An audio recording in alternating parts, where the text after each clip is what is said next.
Yo tout le monde, c'est SD, j'espère que vous allez bien. On est parti pour une nouvelle vidéo sur l'actu de Yu-Gi-Oh! Et oui, pas mal d'actu en ce moment, donc c'est 2 vidéos par semaine, j'espère que ça vous fait plaisir. On va faire pas mal de vidéos là sur les prochaines semaines en plus de ça avec les sorties de boosters. On fait souvent des vidéos bien sûr. Du coup on va évoquer aujourd'hui Duelist Advance avec toutes les cartes qui ont été annoncées, avec les raretés et tout le set, ainsi que 3 nouvelles exclus TCG qui sortent dans Duelist Advance qui sont assez intéressantes que je vais évoquer aujourd'hui avec vous. Comme d'hab, n'hésitez pas à vous abonner, à commenter et à liker.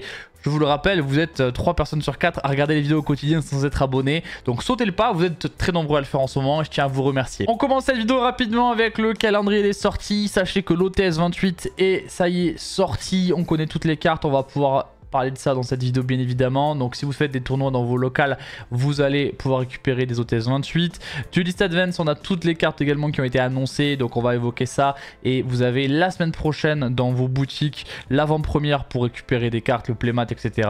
Justice Hunter, ça va sortir après le championnat d'Europe, donc on a un petit peu le temps. BLMM, c'est en août, hein, on sait que ça a été repoussé.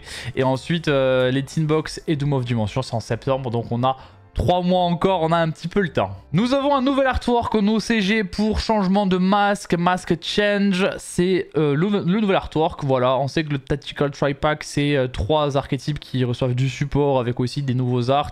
Bah, on a changement de masque du coup pour le support Hero qui a cette nouvelle illustration, qui est une illustration, si je ne me trompe pas, du manga. Voilà, donc pourquoi pas. Je trouve que l'illustration de base elle est quand même beaucoup plus iconique que celle-ci, mais c'est toujours sympa d'avoir des nouvelles illustrations. Je vous l'ai dit, on va évoquer l'OTS Pack 28, le nouvel OTS qui est disponible dans vos boutiques si vous faites des tournois locaux. Et bien voici les ultimates que l'on peut récupérer dans les boosters. Donc on a le Blue Eyes White Dragon, on a la Chambre Dragon Irene que j'ai déjà eu en ultimate. Voilà, j'ai fait un tournoi à Fantasy Sphere à Toulouse et je l'ai eu en ultimate. Voilà. Et on a Ilia Sylvia.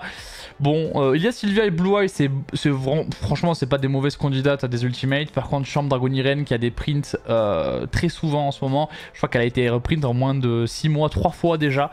C'est un peu beaucoup, surtout qu'elle est aussi dans BLMM, elle était dans Rarity Collection. Donc là, qu'elle soit encore une fois en ultimate alors que c'est pas un archétype méta. Je sais que Dragon Maid, c'est un archétype qui est populaire pour certaines personnes, et encore je trouve qu'en France on en a pas tant que ça. Bah ok, mais j'aurais préféré une staple, voilà, une staple plutôt que cette carte là, surtout qu'il y a pas mal de candidates en staple pour être en ultimate qui serait vraiment très cool. Donc voilà, on a le Blue Eyes qui est vraiment très bien pour le coup, et les deux autres sont moins bien, même si Ilia Sylvia n'est pas une mauvaise carte, surtout qu'elle était je crois que en commune. Les super rares, bon il y a beaucoup de cartes OSEF comme d'habitude. On a le jeton Crystron. Je savais même pas qu'il y avait des jetons dans le Crystron. On a un Max Metamorph vu qu'on a eu le support Metamorph. On a cette carte là qui est une carte virus pour les aliens je crois. On a Memento de l'infusion, ça c'est une bonne super rare. Haggard Lizardos, c'est une bonne super rare aussi. On a le Chaos Star Source Dragon qui est déjà réédité alors qu'il vient à peine de sortir parce qu'il a un errata les gars, il a un errata. L'errata quand même il est assez important parce qu'avant tu pouvais faire son effet avec les monstres utilisés de l'adversaire avec une super poly, et bien maintenant c'est plus possible. Donc c'est quand même un gros errata. On a les cartes YZ là, bon il y a eu du support Union. C'est quand même pas des super hits en super. Sylvie de la Forêt Blanche, ça c'est très bien en super rare. Et on a Lucius, je sais même pas ce que fait la carte pour tout vous dire. Au niveau des communes, bon, beaucoup de communes OSEF. Les communes qui sont intéressantes au niveau du reprint, c'est les héraldiques. Voilà, on a les héraldiques Beast, certaines qui ont été reprint. Donc il y a celle-ci, et il y a la numéro 18 aussi qui a été reprint. C'est des cartes qui côté un petit peu pour rien. On a des monarques, voilà. On a du Lunalight aussi, c'est pas mal vu qu'on a du support Lunalight qui va sortir dans Duad qui est reprint. On a Hachichi qu'on a pu voir dans certaines listes Malice. On a Sap Dancer aussi pour du Lunalight, c'est pas mal comme réédition. Brain Control, voilà. On a une carte qui marche avec Brain Control. Lunalight Fusion, c'est aussi une bonne réédition. La magie de terrain héraldique aussi, c'est pas mal. Voilà, je crois qu'il y a celle-là aussi. Donc très bien. Après, les autres cartes sont un peu moyennas, on va pas se mytho. C'est vraiment pas l'OTS pack de l'année, il est un petit peu décevant, on va pas se mentir, même les super rares, il y en a très peu au final qui sont vraiment cool à récup. On va maintenant évoquer les cartes annoncées dans Duad, les cartes avec leur rareté, et on commence avec les cartes Morganite. Vous le savez, les cartes Morganite sont assez intéressantes pour le coup parce que ça permet de faire un deck stun qui est quand même assez fort. Ça va être le retour des deck stun avec Morganite, hein. Donc Morgana et la Morganite seront en commune en super. On va parler de ça en fin de vidéo. En fin de vidéo, je vous montre toutes les les raretés de toutes les cartes, même les communes et les super. Ensuite nous avons la carte Argor Star Adventurious Arion qui est en ultra rare, on le sait parce qu'on a le titre qui est en doré comme ça. Donc la nouvelle carte Argor Star sera en ultra rare. Nous avons Trapolique qui est une carte qui fonctionne pour Labyrinthe, vu qu'on a même des cartes Labyrinthe en art. Qui est en ultra rare du coup, Trapoli, qui est une bonne carte Labyrinthe, à voir en combien d'exemplaires elle sera jouée, mais elle a du potentiel cette carte là pour le coup. Nous avons également les cartes Primite qui ont été annoncées, nous avons la fusion en ultra, la fusion est vraiment pas mauvaise du tout, la fusion Primite non plus, c'est des cartes les gars qu'il va falloir récupérer parce qu'il y a dans certains archétypes, ça peut faire des ponts dans certains archétypes, donc attention, notamment dans Yumi, Yumi Primite est un deck qui peut exister, donc si vous voulez anticiper un petit peu, récupérez-les, surtout que ça va pas coûter très cher au début. Kaibaman The Legend est en secret, c'est l'une des 10 secrets rares. Alors elle est très belle, hein. Elle est vraiment très belle, les vidéos influenceurs, il y en a certains qui l'ont ouvert et même en Starlight. Et la carte elle est vraiment très jolie avec les Blue Eyes OG ici, c'est vraiment une super carte de collection. C'est l'une des secrets, je suis pas sûr qu'elle soit jouée dans Blue Eyes, donc bon. Ce sera pas la secret qu'on veut pour la compétition. Secrétarion Dragon, c'est une très bonne ultra rare aussi, vu qu'elle va être jouable dans Dragon Tail. Elle est aussi une target à super poli, qui fera très mal à Blue Eyes également. Donc c'est pas une mauvaise carte du tout. Nous avons Gorgon of Ziloftonia en secret. C'est une nouvelle staple d'extra deck, qui est une carte qui va venir negate les cartes sur le terrain de l'adversaire dans les zones pointées. C'est une carte à surveiller parce qu'avec IP ça peut être intéressant, surtout qu'elle va être dure à être gérée par la suite. Donc ça c'est une secret. Je vous ferai une vidéo sur les 5 cartes à récupérer dans Duad. Ne vous inquiétez pas, ça sort normalement la semaine prochaine. Ensuite les cartes Sky Striker, il y en aura une en secret et une en ultra. Donc la Ace Zero sera en secret et la magie rapide sera en ultra rare. Les deux cartes sont vraiment pas mal du tout pour le coup. Les cartes Vanquish Soul, on en a une en ultra, c'est Olysue. On pensait qu'elle allait être en secret vu que la carte elle est broken. Bah non, elle est en ultra, donc elle sera quand même facile à récupérer. Je pense qu'elle sera aux alentours de 20 € si l'archétype explose et gagne en popularité. Je crois que ce sera une ultra à 20 €. Soul Rocks qui ne sera pas cher du tout pour le coup, donc ça c'est la bonne nouvelle. Vanquish Soul Start ne sera pas du tout dur à récupérer non plus, donc ça aussi c'est la bonne nouvelle. Ensuite les cartes Lunalight qui commencent un petit peu à faire parler parce que la Tower Lunalight ça va être quelque chose à prendre en compte dans le futur format.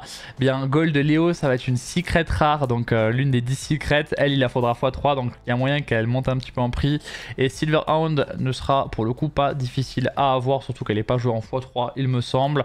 Pour les cartes de l'extra deck, bah, pareil, ce ne sera pas des cartes difficiles à choper, donc ça c'est vraiment une bonne nouvelle. Et la magie continue sera également assez accessible vu que c'est une carte qui ne sera pas en grosse rareté. On va maintenant évoquer les 3 nouvelles cartes annoncées dans Duelist Advance et après on va regarder un petit peu toutes les cartes dans le détail de cette extension. Donc Duelist Advance, il y a 3 nouvelles cartes exclues TCG qui ont été annoncées, qui sont assez intéressantes et qui fonctionnent avec les rituels. C'est vraiment la mécanique en ce moment, les rituels qui est omniprésente. Nous avons pour commencer Miracle Raven de niveau 1, Dark, Fiend, Rituel Pendule, donc ça c'est quand même assez cool. Donc un artwork que vous connaissez forcément parce que c'est le fameux corbeau de préparation des rites, etc. Donc elle a 300 à la carte. Son effet pendule, c'est qu'une fois par tour durant la main phase, on peut faire une invocation rituelle de cette carte en sacrifiant des monstres depuis la main ou terrain qui ont un niveau qui est égal ou total à 1. Donc quand elle est en scale, elle permet de s'invoquer rituellement en fait. C'est une mécanique assez intéressante pour le coup, parce que il n'y a pas de carte en plus à avoir, elle se suffit à elle-même. Donc ça c'est pas mal, il faut quand même un monstre attribute, mais vous allez voir que ça va être accessible. Son effet de monstre, c'est que on peut invoquer cette carte avec Miracle Raven, donc avec elle-même. Elle peut être que invoquée rituellement. Donc le but c'est de la mettre en scale et d'ensuite faire son effet pour l'invoquer rituellement, hein. On peut pas l'invoquer autrement. The Ritual Summon Card is unaffected by your opponent activate effect. Donc cette carte invoquée par rituel est inaffectée par les effets de carte activés de l'adversaire. Ensuite elle a un effet sympa où elle peut se substituer à tous les matériels de sacrifice pour faire une invocation rituelle, un petit peu comme l'eau de Voiceless Voice, etc. Donc elle peut être utilisée pour l'entièreté d'un sacrifice. Si cette carte elle est sacrifiée pour une invocation rituelle, on peut tutoriser un monstre rituel depuis le deck à la main. Donc en plus quand elle est tribute pour faire une rituelle, donc ce qui arrivera très souvent dans les decks rituels, on peut aller récupérer une pièce de combo supplémentaire. Donc c'est une carte très intéressante. Là on pourrait tenter de se dire ok, avec Mitsurugi est-ce qu'on peut faire quelque chose? La réponse est oui, mais le problème c'est que la magie rituel Mitsurugi te demande de sacrifier des reptiles, donc tu peux pas utiliser cette carte là vu qu'elle est fiend, donc démon. Donc malheureusement elle est bien, mais que avec l'autre rituel, je crois que c'est Magatama qui te permet de faire une rituel, mais pas forcément qu'avec des monstres reptiles. Donc là avec Magatama ça marcherait avec Miracle Raven. Donc on va pas se mentir que juste avec Magatama c'est un petit peu too much je pense de jouer ça. Après dans d'autres archétypes rituels ça peut avoir sa place, et on sait jamais, les USA etc ils aiment bien cook des decks un peu fous avec ces cartes là, même les Allemands. Donc on verra s'ils arrivent à trouver un spot. Nous avons une autre carte, c'est Aslan Humil. Bon le nom j'aime pas trop moi ce genre de nom. Light Cybers Link qui est de lien 2. Donc assez facile à faire, à pointe en plus pas mal. Tu demandes 2 monstres avec des différents types et attributs, donc c'est pas une carte si générique que ça. Si on a un monstre rituel qui est pointé par cette carte, donc dans l'une des 2 flèches, eh bien on peut infliger des dommages perçants à l'adversaire avec le monstre si on attaque, donc ça c'est intéressant, tout bien sûr avec un monstre qui est en défense. On peut faire cet effet qu'une fois par tour de Aslan 1000. On peut révéler un monstre rituel dans la main en coup, on révèle un. Pour tutoriser un monstre rituel qui a un différent type et attribut depuis le deck à la main. Bon, c'est un peu spécifique encore une fois, c'est des cartes qui pourront être intéressantes dans le futur dans des archétypes rituels, ça c'est sûr. Mais là pour le coup avec Mitsurugi qui est le meilleur archétype rituel, on voit pas l'utilité. Si on invoque, si on a un monstre rituel qui est spé, on peut cibler une carte face recto sur le terrain d'adversaire et la remettre dans la main. Voilà, on a un petit effet en plus, un petit effet bonus où on peut target 1 et bounce 1, donc c'est pas mal en vrai, c'est pas mal. La carte elle a quand même 3 effets, donc quand tu as des cartes qui a 3 effets, c'est quand même souvent des bonnes cartes. En vrai la carte elle est pas mauvaise du tout, juste là dans la méta on voit pas trop son utilisation parce que ça s'y prête pas, mais dans le futur ça pourra être une carte très pertinente. Nous avons la suite du lore avec la préparation des rites etc. C'est le Readying of Rites, donc incroyable. Ce petit corbeau décidément il s'en passe des choses, hein. Il s'en passe. Donc qu'est-ce qu'elle nous dit? On peut tutoriser un monstre Fin Ritual Monster depuis le deck à la main, et si vous ajoutez un monstre pendule vous pouvez invoquer spécialement un Sacrificial Offering Token qui est de niveau 1, Fin, Dark, 300-300 sur le terrain. Donc tout simplement cette carte là elle te permet d'aller tuto la rituel pendule qu'on a vu juste avant, et en plus elle te fait un token. Spoiler, du coup grâce au token tu peux invoquer rituellement le monstre qu'on a vu juste avant, vu que il est de niveau 1, il a 300-300, donc voilà, tu peux vraiment juste avec Miracle Raven, en gros tu vas tutoriser Miracle Raven, tu fais un token et tu peux directement l'invoquer comme ça. Avec juste cette carte là tu as un substitut total d'invocation rituelle, donc ça c'est quand même plutôt pas mal, c'est une bonne carte. En réalité je pense que cette carte là, si tu veux la jouer, tu la joues en 3 fois, et l'autre tu la jouerais qu'en une seule fois pour vouloir absolument récupérer cette carte là en main, mais pas l'autre. Voilà, c'est un peu comme ça que je vois la carte. Si on contrôle ce token, on peut pas invoquer spécialement depuis l'extra deck, donc ça te demande vraiment de faire la rituel directement après. Si on a un monstre rituel qui inflige des dommages de combat à l'adversaire, on peut bannir cette carte depuis le cimetière et draw 1, et ça c'est l'effet qui est quand même très cool, c'est que la carte va se récupérer. Voilà, la carte se récupère, enfin elle va se bannir et tu vas récupérer une carte en plus dans ton deck. Ça c'est quand même très intéressant, et en plus tu peux faire les 2 effets le même tour, donc c'est une bonne carte, hein. Franchement ces cartes là sont pas du tout mauvaises, c'est pour ça que je voulais vous les présenter. Peut-être que pour l'instant on trouve pas des archétypes où elles sont fortes, ou des archétypes qui sont pas assez forts dans la méta, mais dans le futur elles pourraient vraiment être très intéressantes dans un archétype qui s'en sert pleinement. On va maintenant parler de Duelist Advance en profondeur avec toutes les raretés, tout ça. Je vais vous parler un petit peu de tout ça pour terminer cette vidéo. Nous avons les Starlight, donc STR, toutes les Starlight de l'extension, vous les avez sous les yeux. Donc bon, il y a beaucoup de cartes du lore Armegia, donc Artmage qui est donc en Starlight. On a la carte Monkey Soul bien sûr, Dododo Warrior aussi, voilà. Donc en l'occurrence là vous le savez, les Starlight pardon, c'est uniquement des cartes qui sont disponibles en ultra ou en secret dans la boîte. Voilà, donc pour toutes les cartes disponibles en Starlight. Je sais pas s'il y a une carte exclusive Starlight dans l'extension, j'ai pas l'impression en tout cas.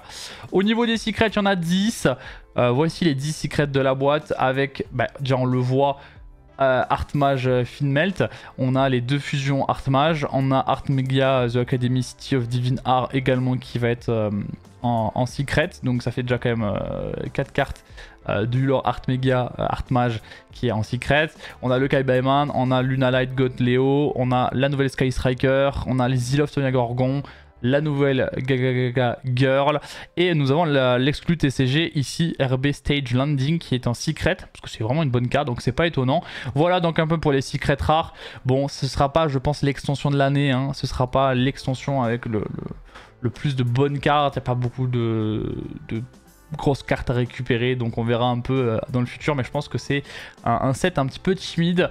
Les ultra rares aussi, c'est un petit peu timide, on va pas se mentir. Donc nous avons Olysue qui va être vraiment très importante de récupérer, le Dododo Warrior. En vrai, il faut surveiller cet archétype parce que je pense qu'avec Ryzeal ou autre, ça peut faire des choses. Le nouveau Monarque, on a Médus l'innocent, Médus the Pure, qui est aussi en ultra rare avec Graflar, donc ça c'est des cartes pour le lore Art Mage. Les cartes RB aussi qui sont du coup en ultra, le monstre de la couverture du booster, on a la carte Argostar, Secrétarion Dragon qui est une bonne carte, la carte Primite qui est pas mauvaise non plus, la carte Art Mage Change, voilà, la carte Sky Striker, la carte Trapolique. Ensuite les super rares, donc ça c'est toujours intéressant les super rares parce que des fois elles peuvent être un peu short print. Donc nous avons les cartes RB déjà qui sont en super rare, quasiment toutes, même toutes je crois. Quelques cartes Zubaba, Gogogo, etc. qui sont en super rare. La dernière carte Art Mage un peu intéressante, elle est aussi en super rare. Ensuite on a le dernier, l'Hibou qui est en commune. La Morganite en monstre, Morgana sera en super comme sa Morganite en magie. On a Galaxy War Drake, on a quelques cartes aussi psychiques qui sont en super rare. Rox, Vanquish Soul en super rare. First of the Dragon Lord en super. Les cartes Luna Light en super rare. Luz Dusk Dark, c'est aussi une carte qui est une exclue TCG, vous en avez pas parlé parce qu'elle est pas forcément incroyable. Je crois que ça marche bien avec Burning Abyss, mais c'est tout. Mais je suis même pas sûr. Voilà, ensuite Reading of Rite, c'est une super. Encore une carte Gaga. La carte Parallèle Téléport, c'est une super rare. Primitive Fusion, c'est une super rare. Et la Piège Monarque, c'est aussi une super rare. Et du coup, toutes les communes, les voici les gars. Donc tout ça, ce sera 2 centimes. 2 centimes pour, je pense, l'intégralité de ces cartes là. Donc je vous laisse un petit peu faire pause pour les artworks et tout si vous voulez repérer des choses. Mais pas trop de surprises en vrai, pas trop de surprises. C'est des cartes qu'on attendait je pense en commune. Voilà. Pour les AP ça va être compliqué parce qu'il n'y a pas énormément de monstres hein, quand même en commune. Donc on verra ce qu'on peut faire. Voilà un petit peu pour le set.